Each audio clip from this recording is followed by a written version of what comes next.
Hello, everyone. Hope you're safe.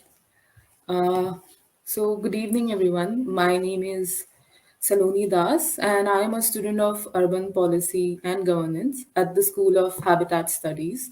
And I'm also a member of the Progressive Students Forum at the Tata Institute of Social Sciences. So, PSF is an effort to build a democratic and secular spaces in the Tata Institute of Social Sciences to enable critical engagement with the emerging socio-economic and political environment. PSF aims to evolve a rational and inclusive thinking culture through open debates, seminars, and other collective initiative. PSF strives for a better learning and discursive environment in the institute and subsequently contributes to ongoing social, economic, and political justice struggles within and outside the campus. So, PSF has been organizing this lecture uh, the budget lecture since 2012, making it one of the most anticipated scholarly lectures on the campus. The budget lecture has been organized annually, and this is the 10th year of this lecture. And Professor Ram Kumar has delivered the lecture for the past 9 years without fail. The lecture has created a culture of serious discussion on the union budget among the TISS community. It's one of those rare events where even the alumni of TISS takes part and attends. And if they're not able to attend, they make sure to ask for the recording. So I've heard from my seniors that when this event used to take place in the campus, the it used to be so jam packed that that there used to be no space for others to enter, and it's because of all your support that we've been able to successfully organize this lecture for so many years. We thank Dr. Ram Kumar for creating a legacy that will go on for years to come. Despite facing many challenges due to the pandemic, PSF has actively conducted many lectures and taken up relevant social issues. So, the union budget, apart from being a statement of accounts of the country, presents the vision and priorities of the government for its citizens. While the country goes through a period of economic crisis, unprecedented levels of unemployment, and agrarian and labor crisis, it is important more than ever to carefully dissect the budget and ask for important questions to the government and hold it accountable to ensuring the welfare of the masses.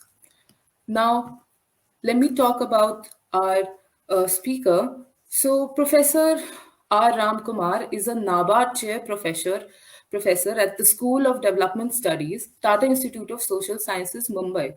Dr. Ram Kumar's work on agriculture, economics, and banking policy are among India's most quoted scholarly works. His research interests are agrarian studies, agriculture economics, development economics, fiscal policy in India.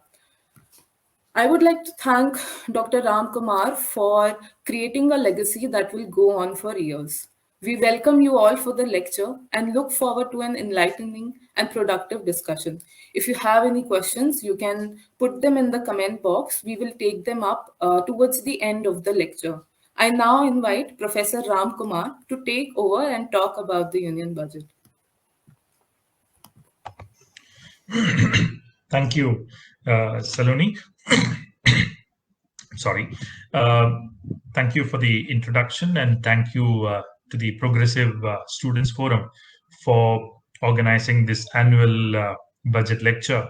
And I'm privileged that this collaboration has now lasted about 10 years, and this is not just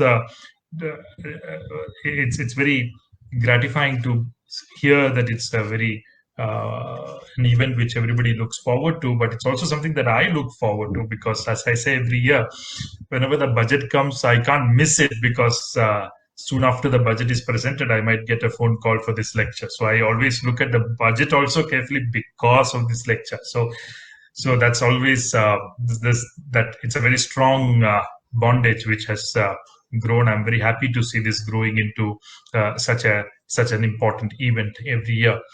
We are here to discuss this year's budget presented by Ms. Nirmala Sitharaman on the 1st of February for the financial year of 2022-23.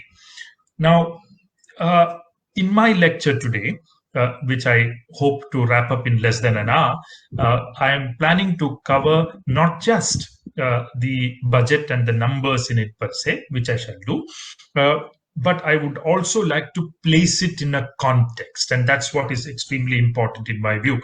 The context is presented by the overall macroeconomic environment around us on the one hand, and particularly that, secondly, the one which is drawn by the economic survey of 21-22, which was presented to the parliament and the public a day before the union budget was presented on the 1st of February. This economic survey presents an overview of the trends in the economy, updated, and as it also provides a snapshot view of what the government's thinking is with respect to economic policy and its conduct. So we have to take that document also into account when we discuss the budget and the numbers therein. Now, what is the first point that I would like to make about this budget?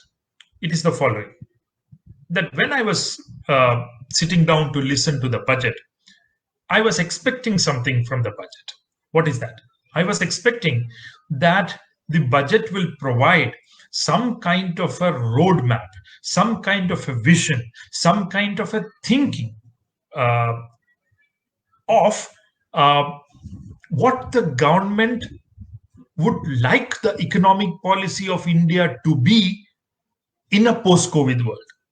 Right? So the post-COVID world provides us with a number of new challenges compared to what we had 2 years back. We had challenges all the time, but the new challenges are very important in a post-COVID world because the impact of the lockdown has not receded fully. Many of the dogmas in economic theory and economic thinking that prevailed prior to the pandemic are no more applicable, have been completely discredited across the world. In particular, the views on what the role of the state should be in economic policy. It used to be it used to be thought of in the mainstream neoliberal parlance and domain in a particular way, but that particular viewpoint, that particular form of thinking is increasingly coming under question, which is why I said it stands discredited today in many ways. And capitalist countries across the world are rethinking on what the role of the state should be in a post-COVID world. For example, even in the United States, the largest capitalist country that we know of, there is enormous thinking about how the third stimulus package should be expanded upon and made more useful.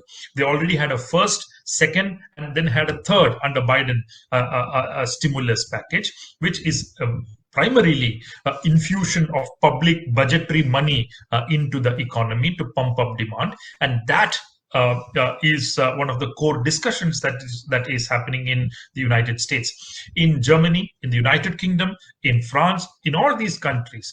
What should be the role of the state in a post-COVID world? This is something that is being discussed. What should be the economic strategy? How do you position public policy to face a post-COVID world? That discussion is happening. But either the economic survey or the budget speech provides us with no indication at all of any such stance or policy of the government, which is what was striking to me when I was listening to the budget speech, because it was primarily a business as usual stance which the finance minister was adopting when she was presenting the budget. She was assuming that all is fine with the economy. The economic survey, in fact, made the argument that everything is fine. Indian economy has had some kind of a V-shaped recovery. In other words, we are back to the normal of 2019-20 in terms of many indicators, though the data inside the very same economic survey does not show a similar any such indication of a revival. Now, this is topped up by a particular argument in the preface of the economic survey, which is quite bizarre and comical in some sense, where they argue that in the old world, where the role of the state was considered important, economic policy was marked by the formulation of plans and so on. And with the formulation of plans, you had a certain target set.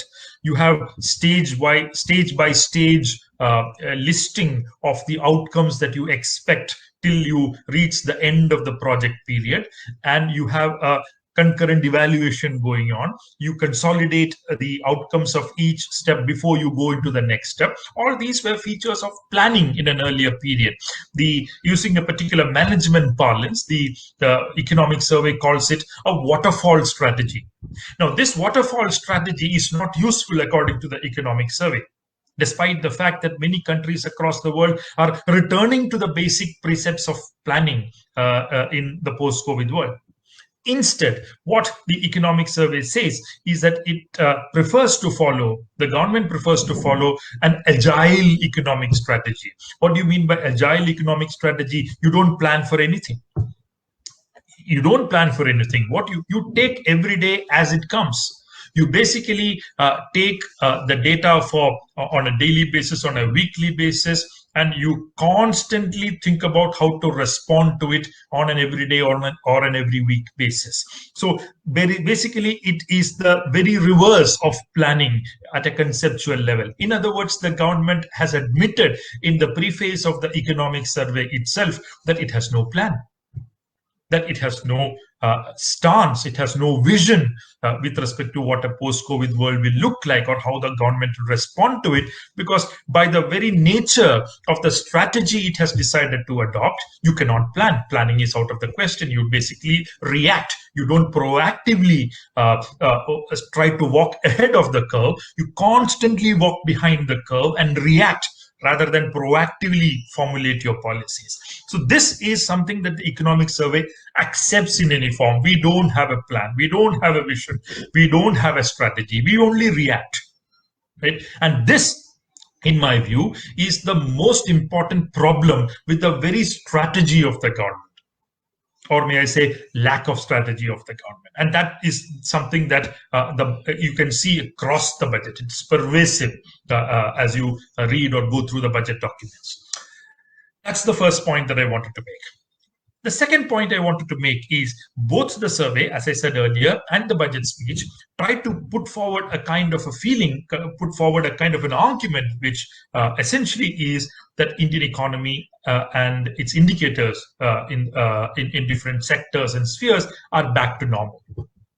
Nothing is farther from the truth, in fact.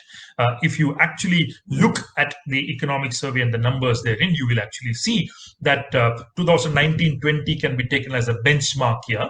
And 2 years have passed. You have data for 2021 and 21-22 now. You will actually see that in the first year, the economy grew at minus 7.2% GDP. The second year, it grew at plus 9.4%. So minus 7.2% and plus 9.4%. Essentially, what happens at the end of 2 years, if I benchmark it to an index of 100 in 2019-20, the GDP 2 years later, after this minus and plus, basically is 101.5. So basically, in 2 years, you simply have not grown at all. Right? You're at 1.5 points more than the benchmark of 100, which is essentially stagnation. Right?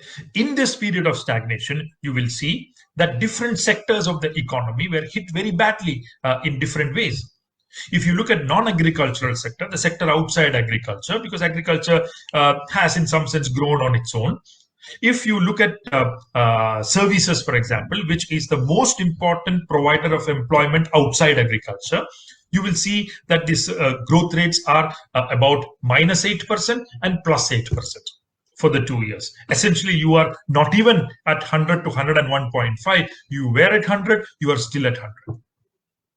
Within the services, there are sectors which are very badly hit and have not even recovered till now. But they're highly employment intensive.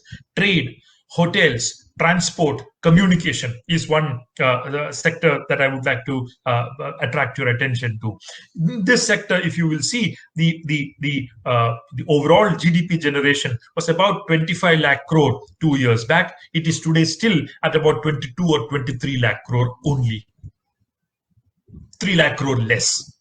And that's the sector which represents most of the small shops, the most of the salesmen and sales boys, sales girls, gig economy. All of them are actually concentrated there, and that's where you will see that your GDP is still lagging behind the GDP of 2 years back by about 2 to 3 lakh crores.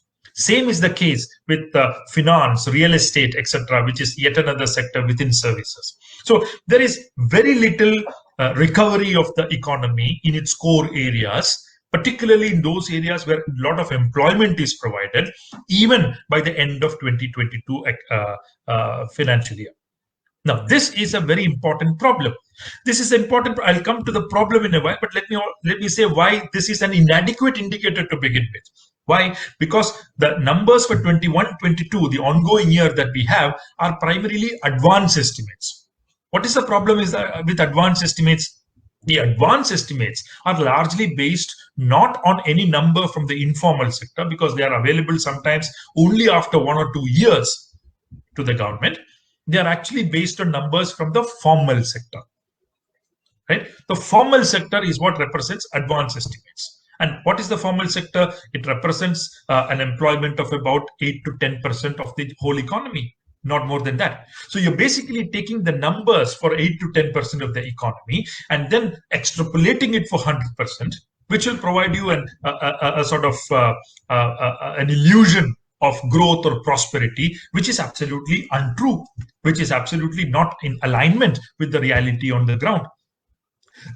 The second problem with this advance estimate is that even within the formal sector that we are taking into consideration, the data is pertaining largely to only those firms which employ more than 20 workers under the Factory Act. Those firms employing less than 20 workers are not even included, even in the formal sector calculations that we adopt to calculate advance estimates. So it's a very inadequate, incomplete indicator we are taking to understand what is the growth in the ongoing year. Right? So the 9% growth rate that we are talking about has already been downwardly revised by many agencies. It is likely to be somewhere either between 8 and 9%. If not less than 8%. So when the revisions come, you will see that the revisions are not going to be upward, they are going to be downward. Right? And that is yet another important danger in taking the advance estimates as representing the reality in the economy. In fact, they don't. So let me come back to the economy. And in more direct terms, why do I still believe? I've already said that the GDP growth rates and the sectoral estimates of growth rates do not show any sign of concrete revival or any kind of V-shaped recovery. In fact, by the way, many people are talking about a K-shaped recovery where some people are getting rich, which is the upward moving arm of K, the alphabet, the letter in the alphabet, and the people who have been losing out are represented by the downward sloping line of the letter K.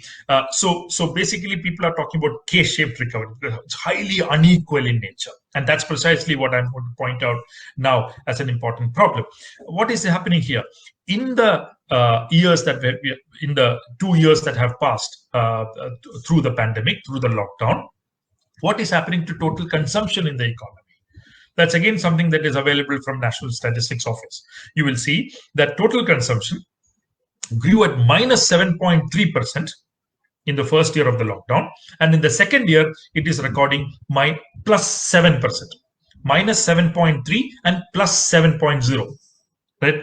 In the net, it is still negative total consumption. Right? Take what is the most adversely affected category here. There is government consumption and there is private consumption. It is private consumption where largely households are represented, that is the sector which is most adversely affected. The first year had a growth rate of minus 9.1%. The second year had a growth rate of plus 6.9% only. Minus 9.1 plus 6.9. There is no revival of private consumption, which means that the country has a very severe problem of demand deficiency at this point of time. People have lost jobs. People have been pushed into poverty. Their incomes have fallen, and this is one of the reasons why private consumption is at its all-time low.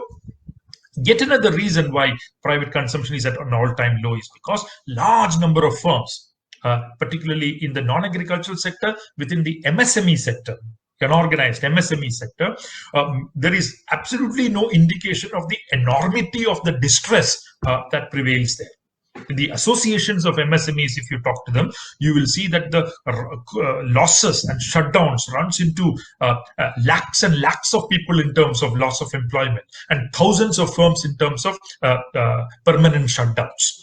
Right. So this primarily means that there's a big crisis out there, which we cannot ignore. In fact, even prior to the pandemic, that's very important. Even prior to the pandemic, you had seen that between 2011-12 and 2018-19, you had seen that about 70 lakh or 7 million people had been pushed into absolute poverty. Right? After 1972, this is the first period when absolute poverty rose in India. 70 lakh people became freshly poor. That's prior to the pandemic. Right? That's the impact of Notbandi, GST reform, and other such Tughlakian reforms of this government. Right? Number of people who had become unemployed was close to 1 crore in this period prior to the pandemic. Right? And these numbers have only risen. More people have been pushed into poverty. More and more means I'm talking in terms of millions, if not crores. People have been pushed into unemployment as well during the pandemic. This is another big problem, which the budget simply does not want to recognize as a problem, because it basically assumes that everything is back to normal. In fact, it is not. Right? Take agricultural incomes. Even prior to the pandemic, you will see that agricultural incomes in real terms have fallen for the farmers. You take the index of industrial production and its consumer durable index, which is another indicator of demand, you will see that that also is falling in more recent times. Take the sales of cars, sales of scooters, the growth of bank credit from commercial banks.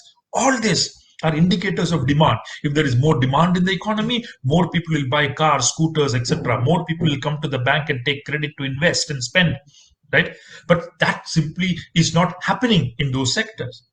In other words, what we have is a crisis of confidence of investors and spenders in the economy, primarily because the extent of job loss, the extent of income decline, the extent of enterprise shutdowns have been so enormous, so significant and considerable that you still have a huge problem of demand deficiency. There is a problem of supply bottlenecks also. There is no doubt about it, because supply chains have not returned to normal. There is no problem. There is no problem in accepting that as a reality. And that is certainly also contributing to the kind of inflation that you see around you. But the reality, however, is that if you want to revive the economy, it cannot simply be based on removing the supply bottlenecks. It has to be based on a strong revival of demand in the economy. And that is where I begin to examine this budget. The budget, it does not look at monetary policy. That is decided by the RBI, what the interest rates should be, etc. The budget primarily decides fiscal policy. How much does the government earn and spend, right? And that is what we have to examine today. How is the government fiscally responding to the crisis at hand?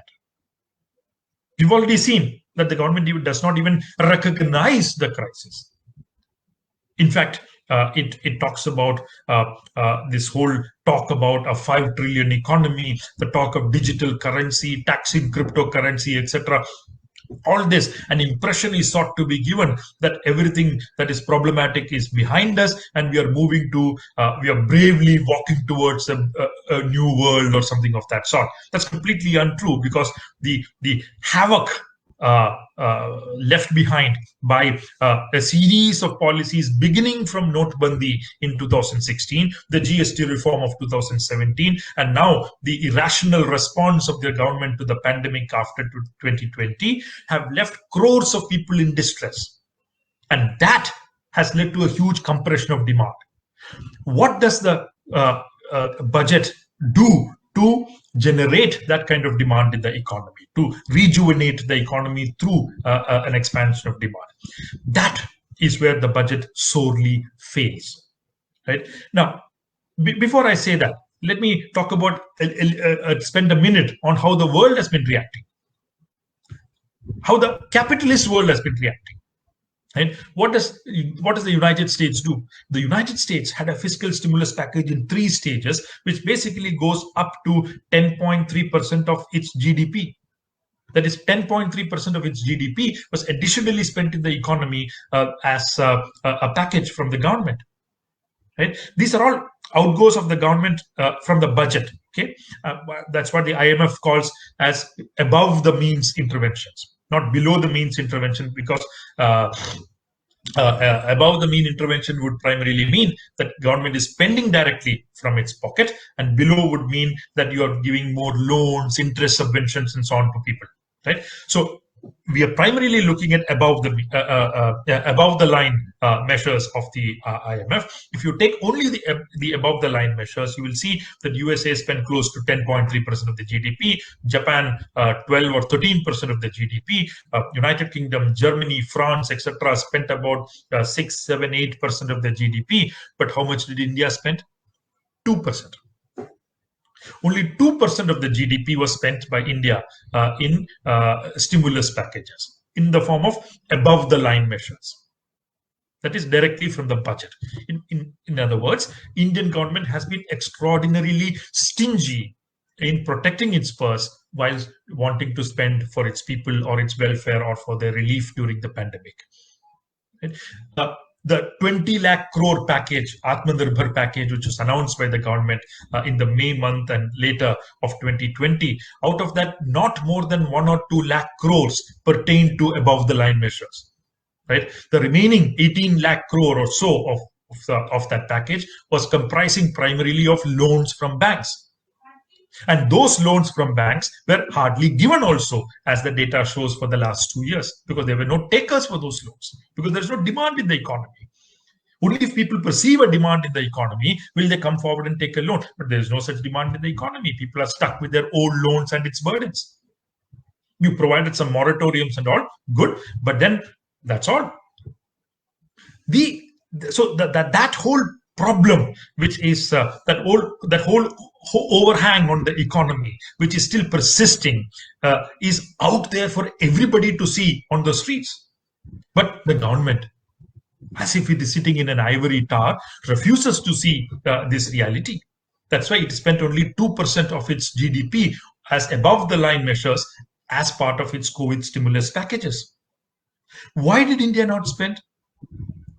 This inability to spend, or refusal to spend, may I say, is primarily a derivative of its inability to collect adequate tax revenues in the economy.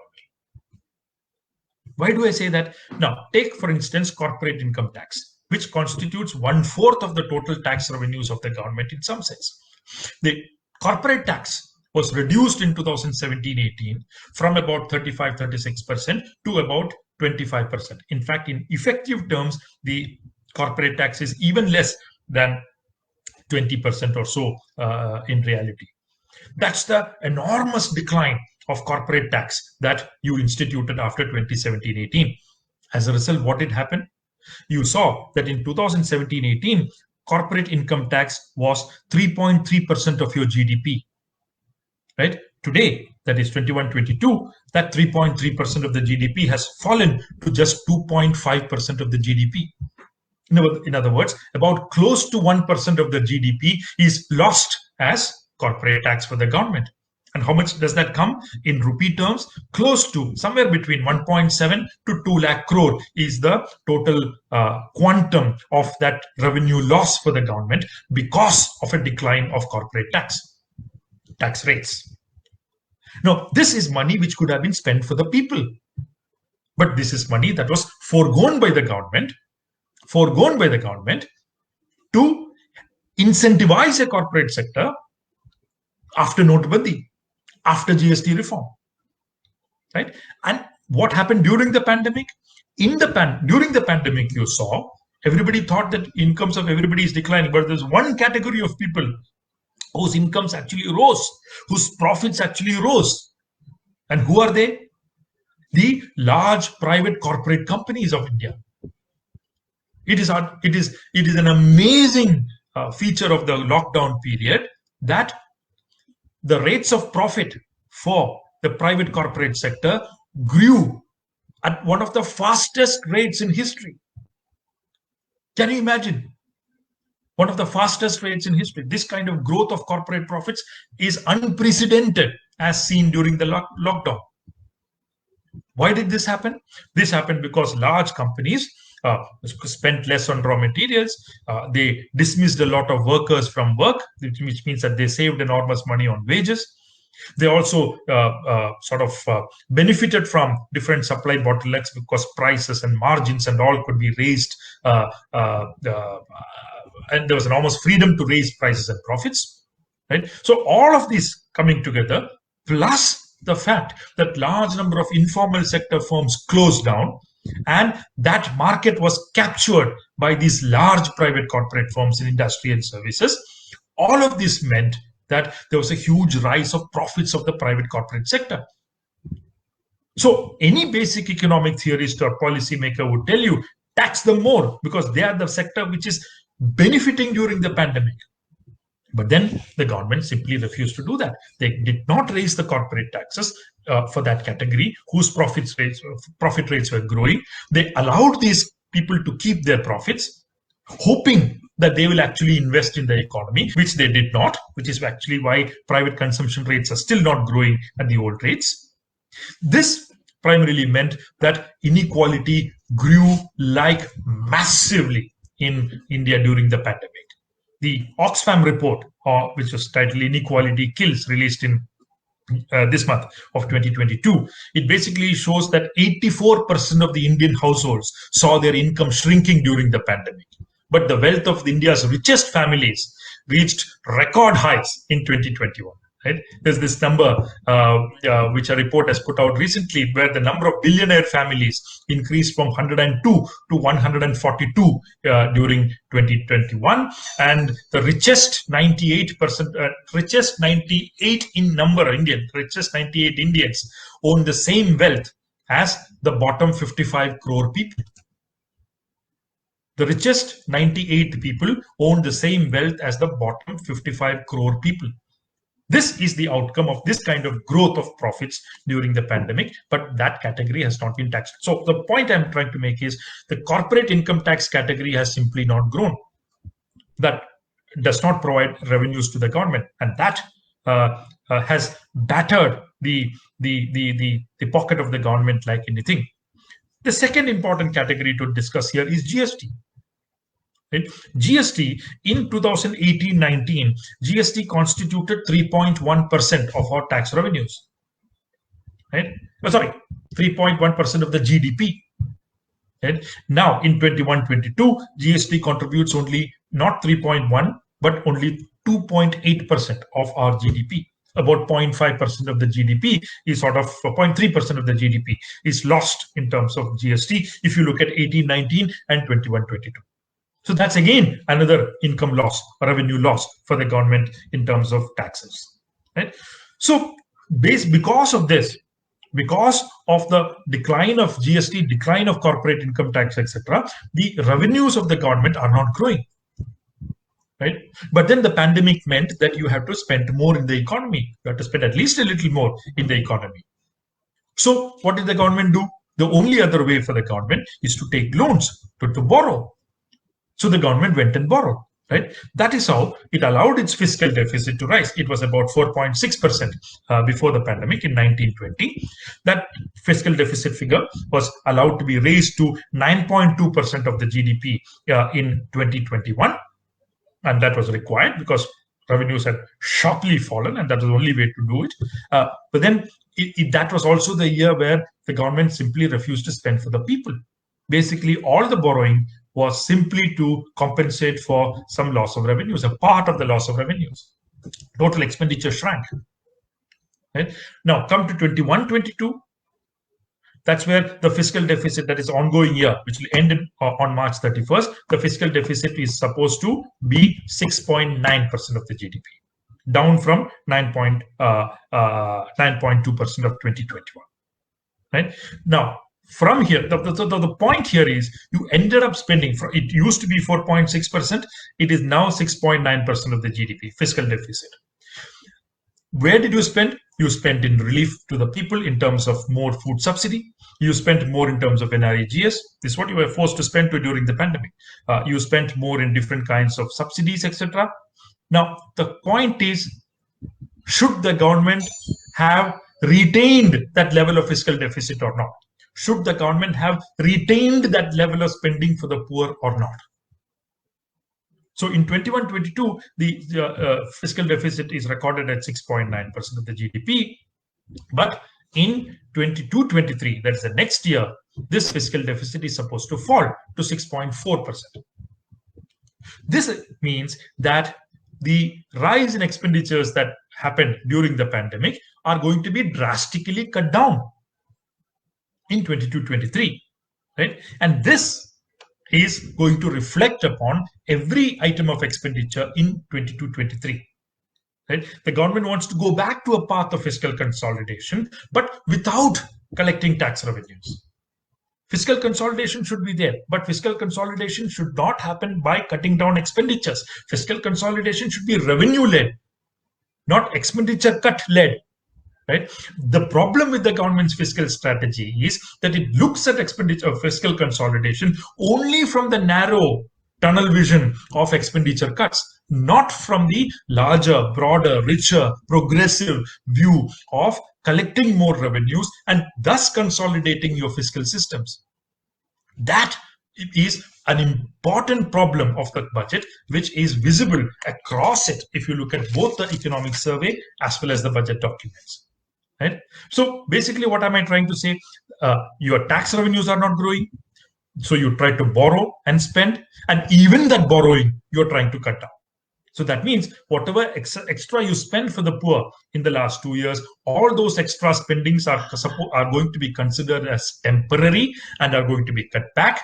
And we are going to go back to a business as usual scenario in terms of the fiscal stance of the government in 22-23 as it was in 2019-20. So it is going to be a fiscal compression that we are going to see in 22-23, which will reflect as a demand compression in the economy, which will actually make any kind of revival of the economy more and more difficult. So given that this is the case, the government is saying that we will still spend more because we are going to resort to disinvestment. Right? So your tax revenues are not growing. Your borrowings used to grow, but they are not anymore going to grow. So you want to sell off whatever public sector enterprises you have to generate the revenues required for your survival.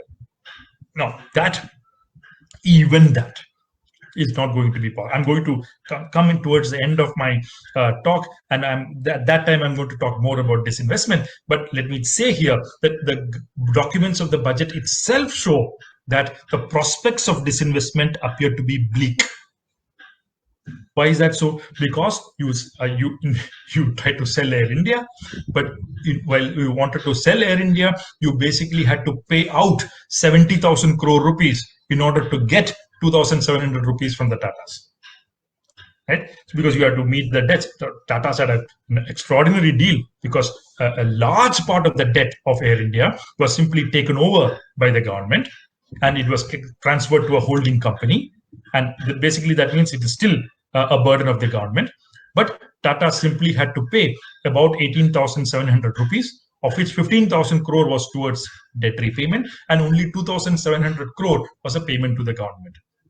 So in essence, you paid 70,000 crore rupees in order to get 2,700 crore rupees. And that created a hole in your pocket so large that all your financial estimates of 21, 22 are in doldrums because of that. Right, and that's what I'm going to come to. What is given this? I'll come back to disinvestment later. So the Air India story is emblematic in one sense also, because the government is then saying in the budget statements that more disinvestments are difficult to undertake at this time because of the economic slowdown. Valuations of companies are still very poor, and if we sell now, the incomes will be very low, and hence we will not be able to sell too much of public sector units and create disinvestment revenues also. So that's also in some sense closed. Right, that whole policy of disinvestment is very problematic, is regressive. I'm going to come to that, but my point here is, even for a government which wants to disinvest more, extra revenues are unlikely to be forthcoming because valuations are low because of the economic slowdown. Right. So what does the budget do? I was talking till now about 21-22, right? What about 22-23? What about the next year? You've already compressed demand too much. What are you going to do in the next year? In the next year, what are you going to do? You are basically going to increase your expenditure by a meager 4.6 lakh crore rupees only. That's all. Right? Because you have to cut your fiscal deficit from 6.9 to 6.4, and your tax revenues are not going to grow because your tax revenues are slotted actually to fall as a share of the GDP. Now, when that happens, right, the extra expenditure of 4.6 lakh crore that the government is promising for 2022-23 will be a reality only if tax revenues of the government grow by about 5.4 lakh crore rupees compared to the BE of last year. So the point is, only if your tax revenues grow by 5.4 lakh crore compared to the BE of 2021-22 will your actual expenditure of 22-23 be higher by 4.6 lakh crore. If not, a proportional amount will be less in expenditure, and I foresee a situation whereby the total increase in expenditure of the government in 21-22 is unlikely to exceed rupees 1 or 2 lakh crore. That is about 1/4 to 1/2 of the promised increase of expenditure by the government in 22-23. That is going to be the situation, because it is unlikely that even this meager 4.6 lakh crore will rise in terms of expenditures of the government. And mind it, half of it, about 2 lakh crore, is supposed to be an increase in capital expenditure. The government is saying that it will spend on highways, railways, etc., etc. But the point I'm trying to make is that is highly unlikely, because that will happen only if your tax revenues grow at this kind of an ambitious rate, which I don't think is going to happen. And this is why I believe that 22-23 is likely to be an year where government expenditures are in real terms for sure. Because if this whole rise of expenditures comes to about 4 or 5% rise compared to the last year, which is actually lower than the inflation rate in the economy. In other words, in real terms, expenditure may either stagnate or simply fall in the next year. Right? That is extremely important to note when we look at the fiscal stance in the next year. And that fiscal stance of the next year, 22-23, is also in some sense linked to 21-22, that's the ongoing year. So allow me to spend 2-3 minutes on 21-22, the ongoing year, and then again come back to 22-23. Why is that? In 21-22, it looks like the spending is high, okay? Because your fiscal deficit was supposed to be 6.8% as per the last year's budget, but the fiscal deficit is now 6.9%. Right? So there's extra expenditure in every sector. If you see, there's actually a rise in expenditure because the pandemic. Because when the last budget was presented in the month of February and March of 2021. Mr. Narendra Modi and other ministers were tom-tomming that the pandemic is over in India. We defeated the pandemic without vaccines. That was the argument of the government at that point of time. Right? Despite the fact that there were very clear evidence from across the world that a second wave is coming, despite the fact that we needed a huge, urgent emphasis on universal vaccination in the country, the government sat completely quiet on that matter, showed no urgency to order vaccines in adequate quantity, which led to this extraordinary shortage of vaccines throughout, which exacerbated the second wave, which led to a large number of extra deaths in the economy, which were preventable. Right? This budget of the last year simply did not account for this kind of crisis coming, which meant that the government under accounted for a lot of these expenditures that might be required.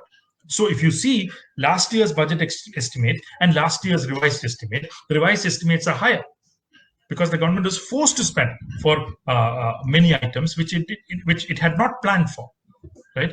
So you get two sets of results. If you compare this year's budgeted expenditure with last year's budget estimate, you get one conclusion. But if you compare this year's budget estimate with last year's revised estimate, you get a very different conclusion, because revised estimate was higher than budget estimate because of the enormity of the pandemic. So where did the government spend extra money in the last year? Last year means ongoing year 21-22. About 2 lakh crore was spent extra by the government. That's all. This is the year of the second wave that we are talking about, right? How much was extra spent by the government? Roughly about 2 lakh crore. And how was this 2 lakh crore distributed? I'll give you the pluses and I'll give you the minuses. Where did it increase and where did it fall to compensate for that increase, right? Number one, you spent 69,000 crore to sell Air India. Right? You spent 69,000 crore to sell Air India. Right? Number two, international fertilizer prices rose. You had to raise your fertilizer subsidy, both on nutrient subsidy and on urea fertilizer subsidy. You had to spend about 74,000 crores extra. That was a pandemic-induced international price increase, which you had to compensate at the national level. So additional 74,000 crore rupees was spent there. 69,000 crore for Air India, 74,000 crore for fertilizer subsidy. Then, given the huge unemployment that resulted, NREGS had to be expanded. Another 25,000 crore was spent on NREGS in addition to what was budgeted. Right? And then, given the necessities of the Indira Prime Minister's, the old Indira Awas Yojana, which is now Prime Minister's Awas Yojana Urban, another about 11,000 crore was spent. Right? So in all, you have about 1,60,000 crore spent additionally like this. Then the pandemic meant that you had to continue providing 5 kilograms of grains free for all households, which meant that food subsidy rose. Right? Food subsidy rose by another 48,000 crore. So in total, about 2,27,000 crore was additionally spent by the government.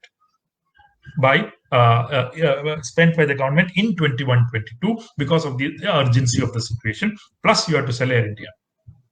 Right? Now, this, however, was compensated on the other side by a huge cut in expenditures on many other items. For example, about 20,000 crore was set aside for BSNL to start 4G services in the last budget. That money was not given to BSNL. BSNL was asked to wait for one more year to start 4G services. Remember, BSNL is still doing 3G, right? Where everybody else is has already gone to 4G, has captured much of the 4G market, and are actually preparing to move into 5G. BSNL is still at 3G, right? And that 20,000 crore was denied to them. Petroleum subsidy, petrol prices were allowed to rise, and petrol subsidy fell by about 7,000 crore. Right? And many other subsidies were also cut, which led to a savings of about 12,000 crore. So you about increased your expenditures by 2,27,000 crore, and then you cut expenditures up to about 40,000 crore. So in the net, you spent about 2 lakh crore extra in 21-22. That's all. This is why a fiscal deficit shows a little rise. It is not rising rapidly because some extra revenues you got in the last year from different tax revenues. So this is what happened last year. You spent only 2 lakh crore extra. You didn't spend anything extraordinary.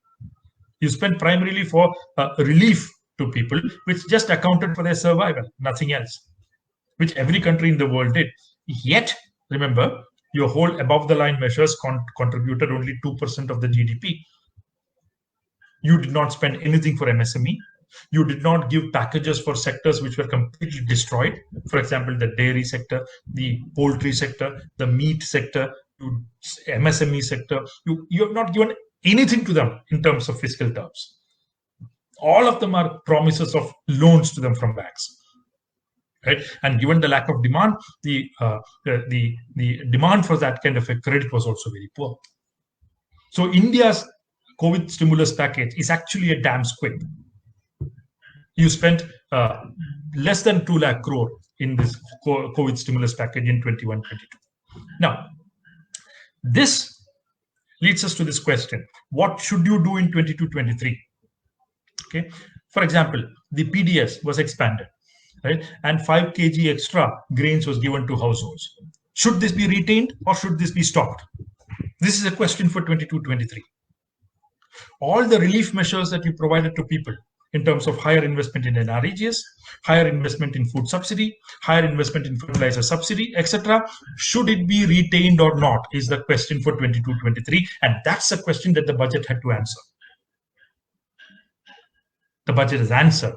The budget has said, no, we will not be spending. We are going to go back. We are going to cut back on all those expenditures. We are going to go back to the business as usual scenario of 2019-20. We are going to cut food subsidy. We are going to cut fertilizer subsidy. Every such subsidy we are going to cut, and because we are reviving.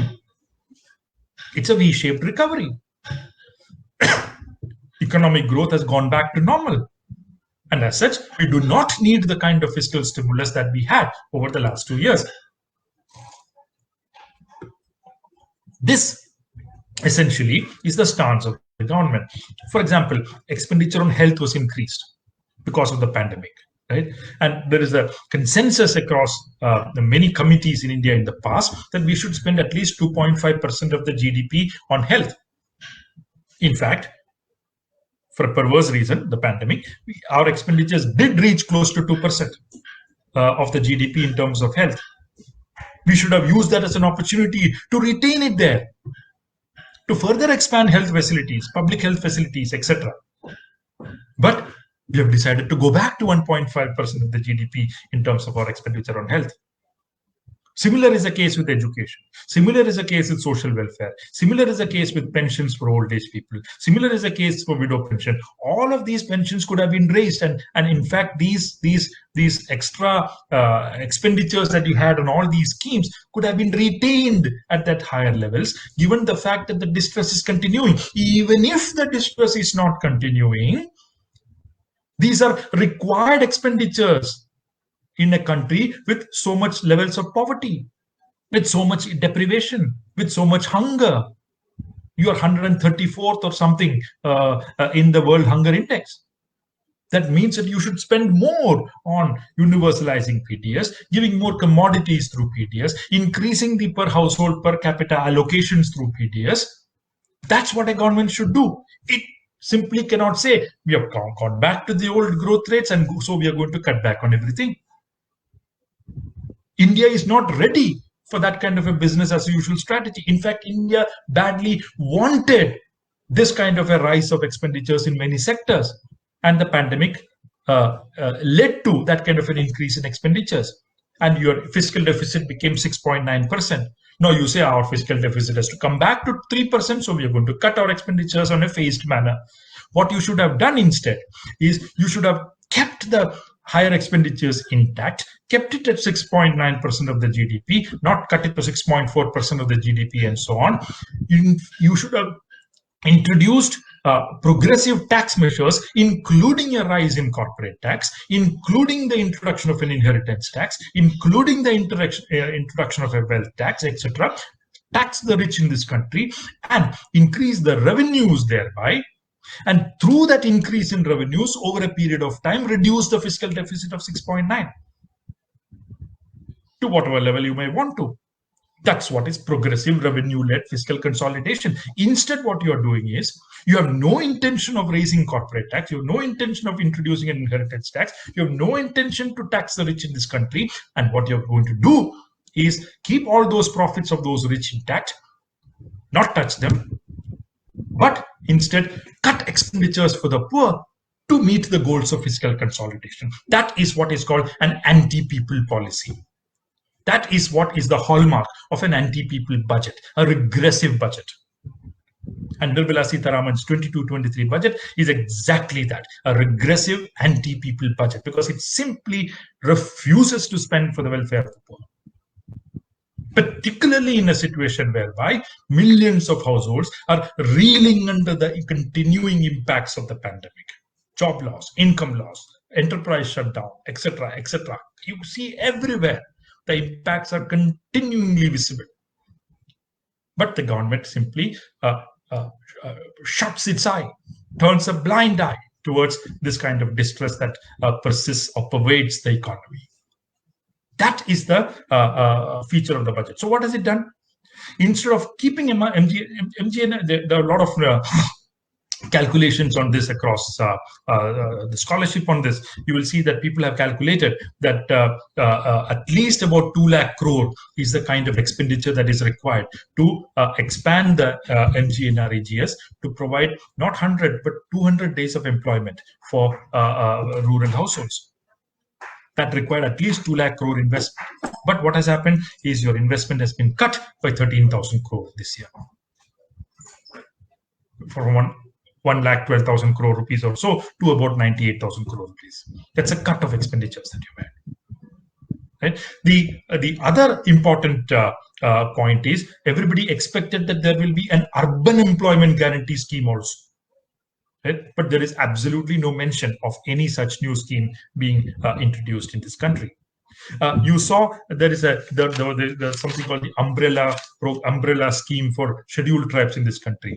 Even there you've cut by about 300-400 crores. Food subsidy. Everybody was expecting that PDS would be expanded, but there the food subsidy has been cut by a whopping 86,000 crore rupees. That's a cut in food subsidy. That means all the grains that households were getting in 21-22 as part of the Pradhan Mantri Garib Kalyan Yojana, the no more Kalyan that is likely to result from that scheme, all that is going to shut down. Why? Because we are back to normal. Right? Fertilizer subsidy. At a time when international prices are rising, when you need to protect your farmers from higher prices of fertilizers, you have cut fertilizer subsidy by 40,000 crore. In other words, your prices of fertilizers are going to skyrocket in the next year, 22-23. The government has a solution to that, by the way. The government is saying, don't put fertilizer. It's like that king who said, go and have cake, right? The queen who said, go and have cake. Similarly, you are being told that if fertilizer subsidies cannot be raised and fertilizer prices will rise, don't put any fertilizer. Go and do natural farming, which is chemical free, which is absolute quackery. If Anil Bokil was the ideologue of Notebandi in 2016, Subhash Palekar is the quack of 22-23. Who is advising the government to introduce natural farming. What are they saying? You don't need urea, superphosphate, or muriate of potash, or any of those kinds of fertilizers. Only 2 fertilizers you need, and they are cow dung and cow urine. And that is the solution of the government to a rising fertilizer subsidy. I cannot give you fertilizer subsidy, so don't put fertilizers. What is going to happen? Yields are going to fall. Gross incomes are going to fall. Distress in agriculture is actually going to intensify as a result.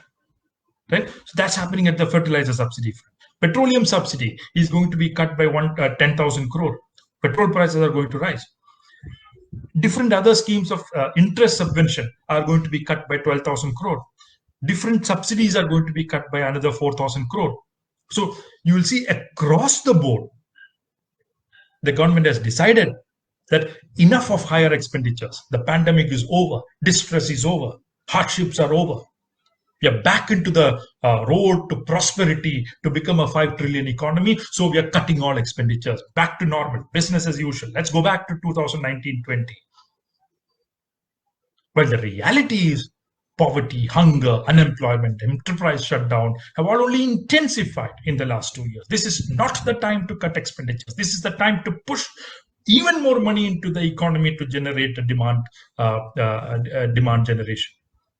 And that is where, even though there is some rise in capital expenditure, which, as I explained, is unlikely to be realized because tax revenues are not going to rise proportionately, there is no rise in expenditures that is envisaged. In fact, in real terms, it's going to be a contractionary budget. Distress, unemployment, or hunger, everything is going to intensify, is likely to intensify in the next year. And this is the real feature of this budget. Right? As I said in the beginning, a complete refusal to see the reality of continuing distress, an ideological dogma that prevents it from any return to planning, and hence an agile approach, right? Which basically means we don't have a plan, a frank admission there. Right? The argument that economy is back on the growth track, which is not attested to by any official number, right? But a budget which basically says we're going back to fiscal consolidation and cut expenditures for 22-23. It is the most untimely decision to cut expenditures. In fact, there should have been a further increase in expenditures. For example, this was the time when you should have put in a lot of money into health and ensured that you have a reasonable, robust public health system in this country. But no. In nutrition, in the portion mission, there is no increase, despite the fact that we are so high in hunger index. So the priorities of the government are completely messed up. It is not advised by economists anymore. That's the problem. Look at the last two economic advisors of the government. They were not economists. They were guys from finance. So you basically put those guys who understand only finance to manage your economy. So you manage your country like a company, right? And that's a recipe for disaster. For who? People, not for the government, the people. But the people will respond. The people will not take this kind of complete inaction, complete absence of humanity in some sense in policy for long. There will be an adverse reaction from people, and that will be a political earthquake that will hit India very soon. Before I close this lecture, I'm reaching 1 hour. I will just say one or two points to in way of clarifying a few what I would call misconceptions that probably exist in the economy, in the public domain. A lot of people, including those from the progressive circles, have argued the following. The budget actually argues for a rise in capital expenditure. But this is not a good measure, because what you need is actually spending on welfare and not spending on infrastructure, right? Because by spending on infrastructure, you're basically arguing for a trickle-down economic policy and you should actually put more money into welfare, more revenue expenditure. That's the argument. I see a serious problem with this kind of an argument because, in my view, both should rise.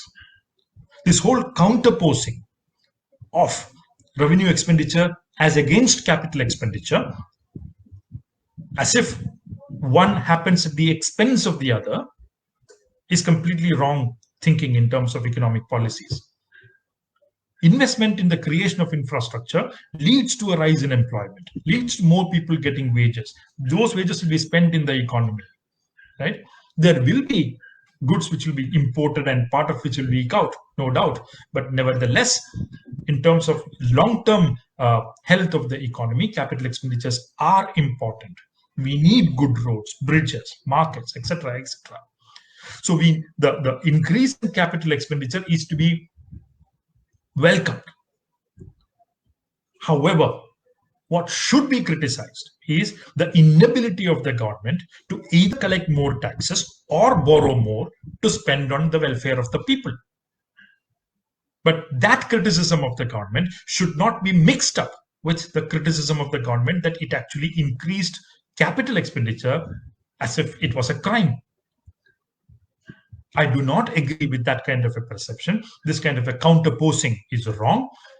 I think people in progressive circles, heterodox economies, etc., should argue for more tax revenues and more borrowing if required to spend as much on capital expenditure as is required in revenue expenditures for the welfare of people. So I wanted to make that clarification very clear. The other the sort of argument which you constantly hear is with regard to this whole climate change debate, right? There has been an increase in allocation, for example, for the coal ministry. Right? And some people argue that this is not a good thing because India should actually be moving towards a net zero emitting country by 2070. So you basically should stop investing in fossil fuels now and should actually move to completely renewable energy in like solar, wind, etc., with an immediate basis. India should not invest in coal or fossil fuels. I do not agree with that kind of an argument. In my view, it is actually an anti-people argument.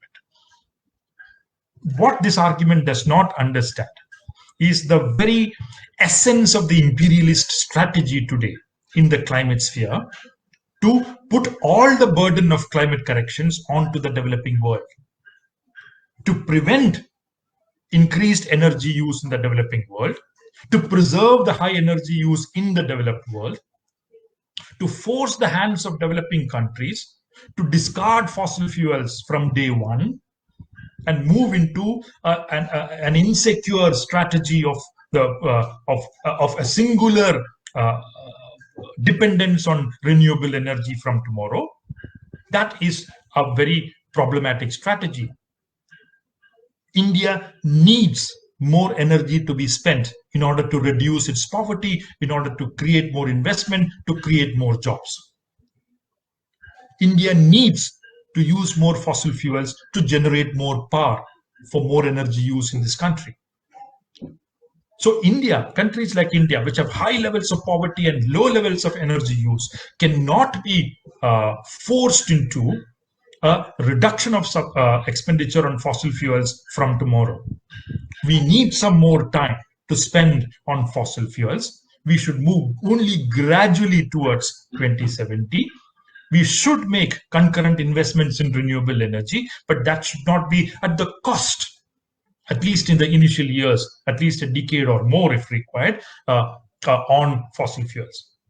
Right? So this whole criticism of the government in terms of retaining expenditures on fossil fuels is not based on rational arguments, in my view. India will need to continue with more exploitation of fossil fuels for some more time because that's the only way at this point of time, given the levels of technology that we have today, to increase the energy use and reduce poverty. Right?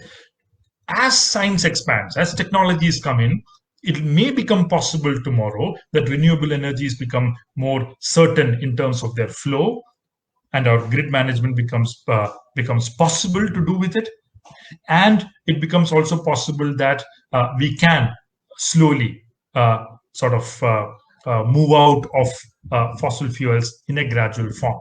But that time has not yet come. Right? India continues to focus on fossil fuels, and that fossil fuel focus will have to continue for some more years. And so these are the 2 points that I thought I should make towards the end in terms of 2 clarificatory points, more in response to some of the points that I have seen being made from progressive circles and a section of heterodox economies. Having said this, I will reiterate my point and end this part of my talk. This budget, as I've explained at length during my lecture, is an anti-people regressive budget because it simply it simply refuses to see the pervasive distress in the economy. It allows the rich to retain their high profits. It refuses to tax them and increase the revenues of the government. Instead, it focuses on a consolidation strategy in the fiscal sphere, which is primarily focused on expenditure cuts and not increase in revenues. That is the serious problem with this budget. Thank you. Okay, so thank you, sir, for systematically analyzing the union budget that has been presented and in pointing out the multiple issues concerning the budget. And hearing it, I also feel like the government is actually living in a very parallel and different world from that of the majority of the population resides. So, and also in analyzing each and every issues to which the government has turned a blind eye in raising the same issues here. And I think with the more of a presenting the data from different surveys, I think it got a little more understanding on the gravity of the issue that we are facing right now, which most of might have undervalued at this point. So thank you for the same. So we have got a lot of questions in the comment box, and due to the time constraint also, I'm only taking up those questions which have not answered by you throughout the lecture and seems a little more critical at this point. So Jitendra Kumar has asked, please throw the light on education, health, and unemployment also. How will government address them? What is the government future perspective? Well, the government has said that it does not follow a waterfall strategy, right? It's an agile government. So it has no strategy. A strategy means you'll have a plan, and plan is anathema, right? So don't ask what is the future perspective, because there's no such perspective. And we will see as it comes. That is the declared ideology strategy of this government. But as far as this budget is concerned, okay, there is some increase in expenditure on education by about 5,000 crore. And the government says it is basically to be spent on Navodaya Vidyalayas, Kendriya Vidyalayas, National Institute of Technologies, central universities, etc. Right? There isn't a fall of expenditure on education.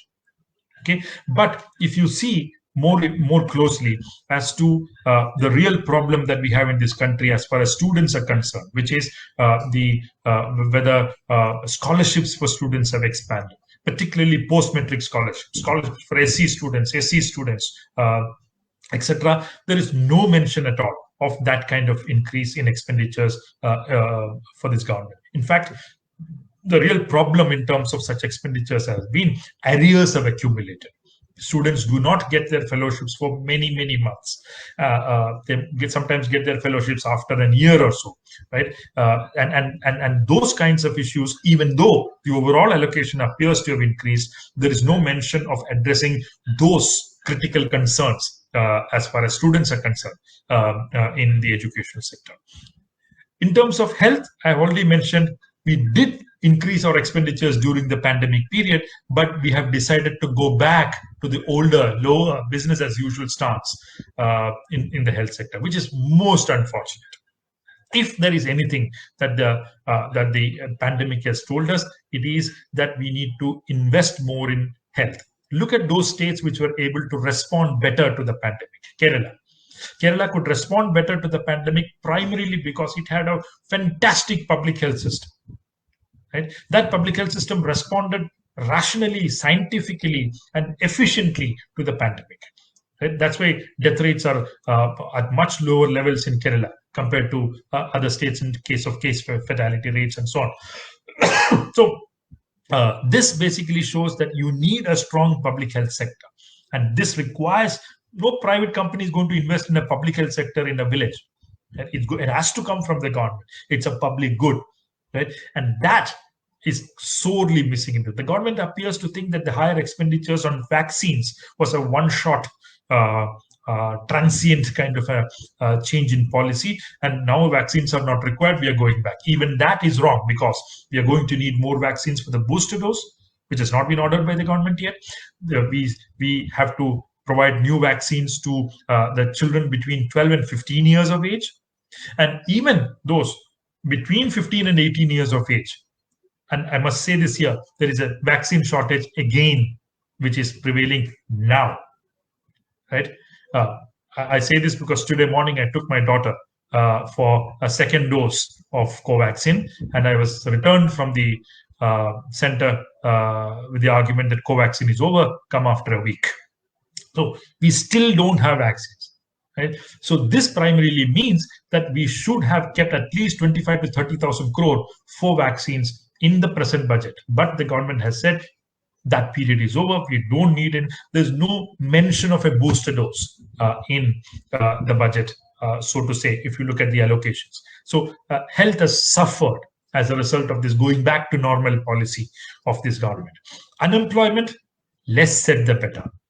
Right? The argument is that the government, the claim in the budget is that they will create 60 lakh jobs in 5 years. 60 lakh jobs in 5 years. What is the total loss of jobs in the last 3 or 4 years? It's close to 60 lakhs again. Right? If you take the last 2 NSSO surveys, you will see that the extent of job loss in India from 2011-12 is close to 1 crore. Right? So 1 crore jobs have been lost over a decade or so, but you are saying in the next 5 years, I'll generate 60 lakh jobs. What more evidence is required for an absolute failure in terms of even thinking about a number of jobs to be generated, which will take you back to normalcy, right? So that's why I said less said about unemployment, the better. For the government, it appears the problem of unemployment does not exist, right? Who else will cut NREGS expenditures by 13,000 crore at a time when you actually need to generate more jobs and demand in the economy? It's a completely inverted, regressive strategy. That's why I said this is an anti-people budget. So then we can move on to the next question. Okay. Bhavya Sudhir have asked, how do you see the 1 lakh crore allocation that is made to states, which as many suggest is a trade-off made against the cut in CSS? Yes. So at one level, there is a positive nature in it, which is that if you look at the last 2 years, the state government, and let me provide a context to this. In 2021, state governments were allowed to borrow more to spend. Right? So state governments had to keep their fiscal deficit at 3% historically, according to the FRBM legislations. So in 2021, you allowed them to borrow up to 4.5% from 3% of their GSDPs. This was good because states were able to borrow more and spend during the pandemic. But even here, okay, in a rather perverse fashion, the government linked every rise above 3% up to 4.5 to the adoption of, conditional to the adoption of a set of neoliberal policy measures. So the government said you will get 3 to 3.5 if you do all the ease of doing business measures. You will get 3.5 to 4 if you do all the power sector reforms. If you will get 4 to 4.5 if you do all the urban local body reforms. Right? So even in the height of the pandemic, the government was thinking about how to push a set of privatization neoliberal policy measures, even while they were allowing states to borrow more and spend more for their people. Right? So that's a perversity of 2021 out there. Right? Now, states agreed because they badly wanted the money. Even if they didn't want to do it, they agreed and they got the money. Come next year, that is ongoing year, 21-22, this 4.5% has come down to 3.7% according to the economic survey. And this is supposed to come down to 3% in the next financial year, 22-23. So you're back to normal. Right? Where is the expenditure for relief of people, being given to people happening? It's at the realm of the state governments. Right? And there, you're simply not allowed them to borrow more, even as you borrow for yourself. Right? You are keeping your fiscal deficit at 6.9% for the current year, 6.4% for the next year, but you want states to come back to 3% in terms of their fiscal deficits. Basically, you want to have schemes of, you don't want to allow states to have their schemes. You want to deny them their autonomy, which is given to them under the federal constitution. Right? Instead, you want to centralize everything in the hands of the central government. Name every scheme with a prime minister in front of it. Right? Send a letter to everybody with the photo of that bearded man in every certificate. Right? That's the kind of cult building, right wing strategy that this government is adopting. Right? Now, this 1 lakh crore allocation is a good thing, right? Because you at least have allowed this over and above your FRBM targets. I welcome it because it's a 50-year interest-free loan and so on. But my point is, if you spread it across the 28 to 30 states that we have in this country, what each state will get is paltry. Right? So in terms of what each state will get, it is likely to be a very small amount. I welcome this, by the way. I welcome this, but I wish that it was at least 5 lakh crore. Only then it would have had an impact. Currently, it's going to be spread too thinly across the country. In fact, what is going to happen actually? In fact, if I'm reading the fine print correctly, I may be wrong, but I'm trying to remember from the fine print. This is money which the states will actually have to spend as part of the Prime Minister's Gram Sadak Yojana. Right? So there is a Gram Sadak Yojana of the Prime Minister, which is a centrally sponsored scheme. This money, the center will ask the states to spend this money as the state share to that centrally sponsored scheme. So there is actually going to be a conditionality on how this money is likely to be spent by state governments. So they are not going to be able to spend it wherever they want to. That autonomy is probably denied systemically in this allocation. So I welcome this, but I wish it was larger, number one. But number two, it is not going to have an impact primarily because all of it is likely to go into state share into a centrally sponsored scheme. I wish the states were given this money in an untied form, which would have given them the freedom to spend it where they want to spend it. So the next question by Seba. Sir, how do you see the increase for provision of public investment or capital expenditure in the 2020 budget? I have mentioned this towards the end of my lecture. This is again something which I think is important. Well, it's welcome in my view. But again, I also provided a series of riders to that welcoming statement of mine. I said, one, this increase in projected expenditures is unlikely to be realized because your tax revenues are unlikely to grow as projected. Right? Because your tax revenues are unlikely to grow as projected, this projected increase in expenditure, capital expenditure, is unlikely to be realized. Number one. Number two, this increase in capital expenditure is inadequate. Right? You're going to spend 2 lakh crore in this country more. Good. But unfortunately, it has come at the cost of revenue expenditures. Right? You're basically, your pie is not growing. Right? If your pie was growing, then you could have kept revenue expenditures intact and increased capital expenditures.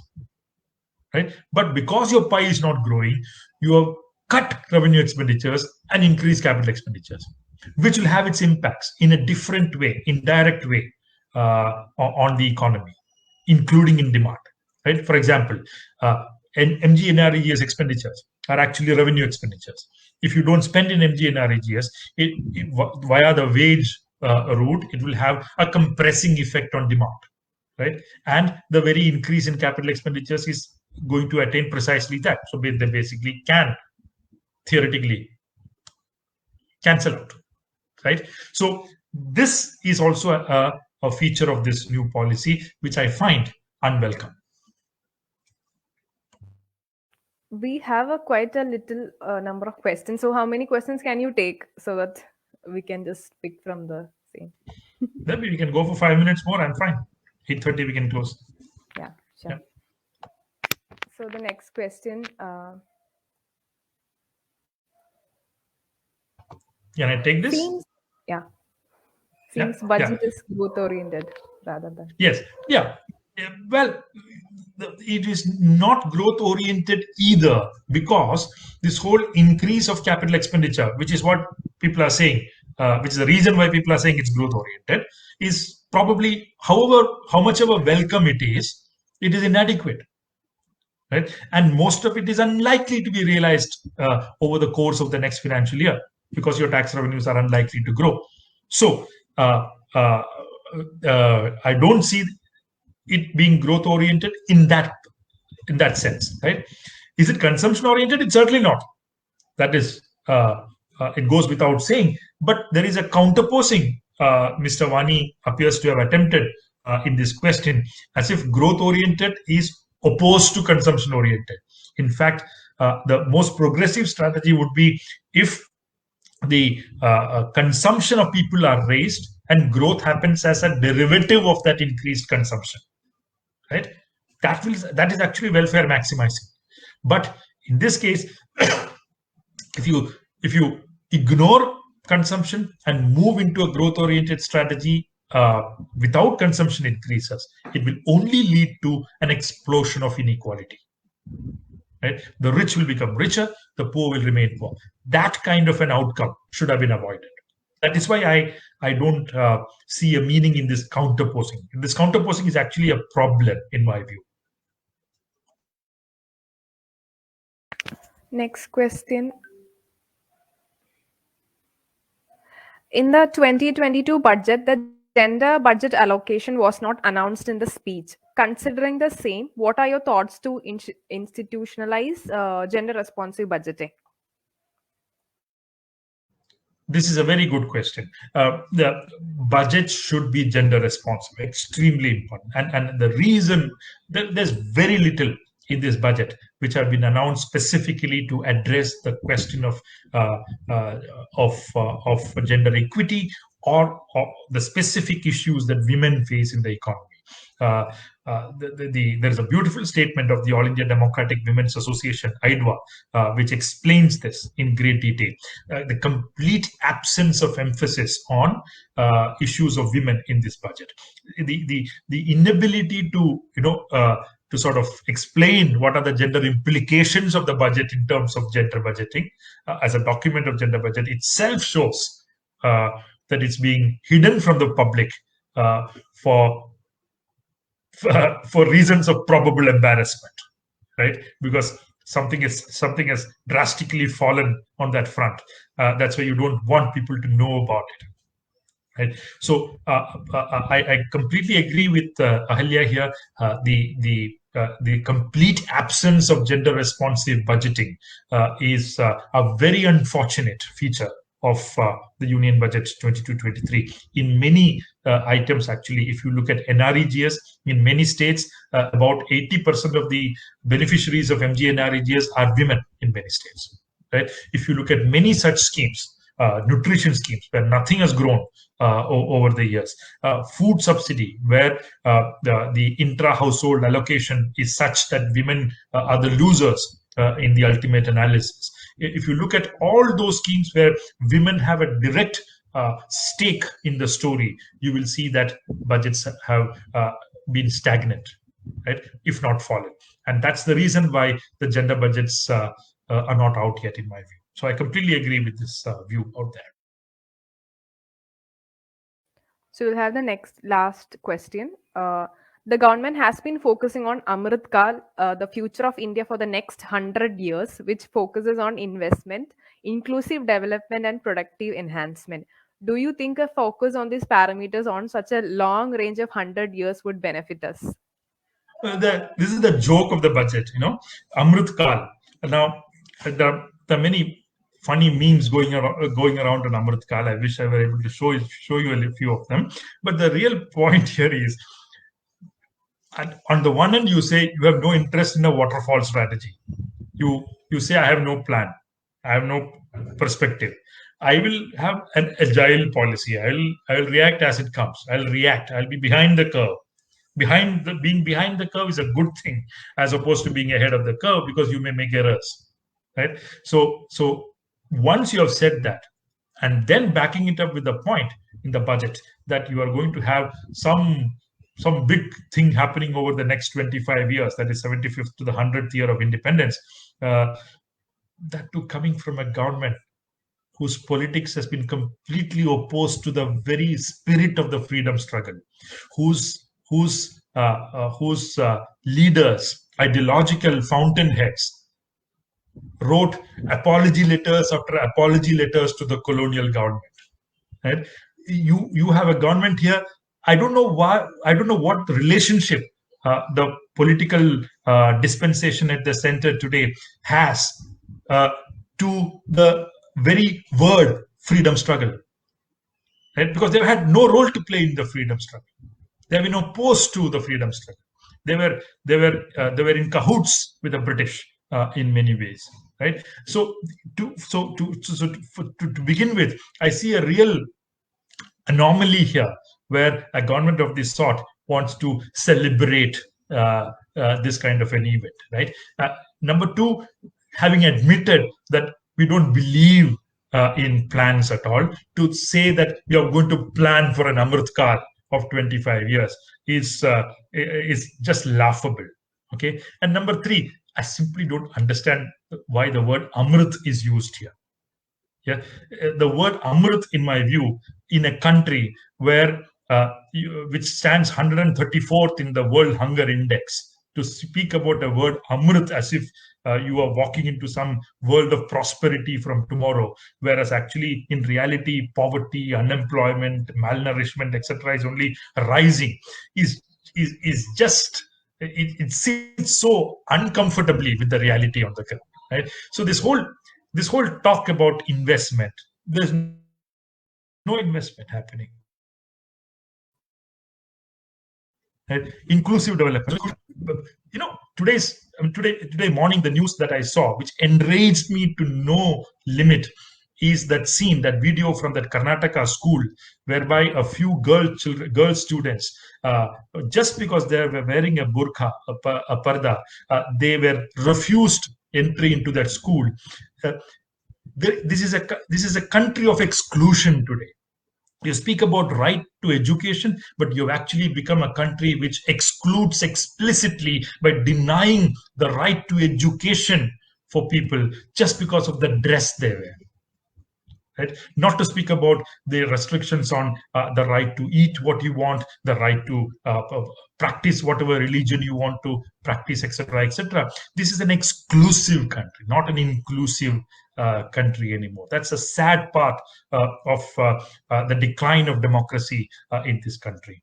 Productive enhancement has happened of only one thing: private corporate profits.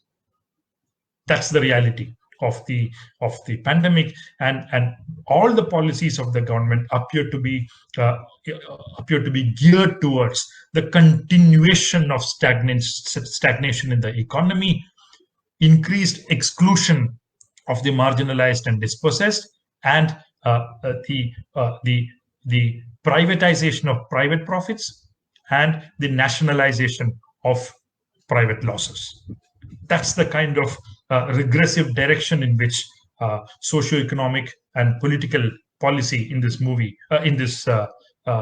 country is moving in the contemporary period. I hope that this comes to an end very soon. Thank you.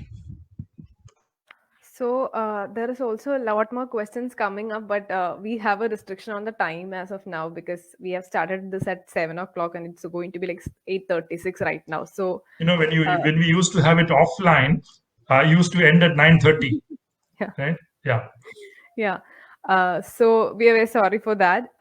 But yeah, I mean, I hope more or less it's more clear on what Sir has just pointed out in terms of hoping to see next time at least whatever issues that we have covered right now in terms of turning to some side of a welfare to the people. We wish really. So thank you everyone. This is like a Friday evening. Weekend going to start and we are like ending the lecture here. And thank you everyone for spending time here in hearing him. And this has become more of a less for it students. It has become like a annual lecture at this point of time is like a must for us, I feel. And thank you, sir, for spending your time also here in giving the lecture here. And we hope we are meeting next year also in continuing this tradition. And Progressive Students Forum would like to thank you and everybody. Yes, yeah. Thank you and good night. Good night and take care, everyone. Thank you.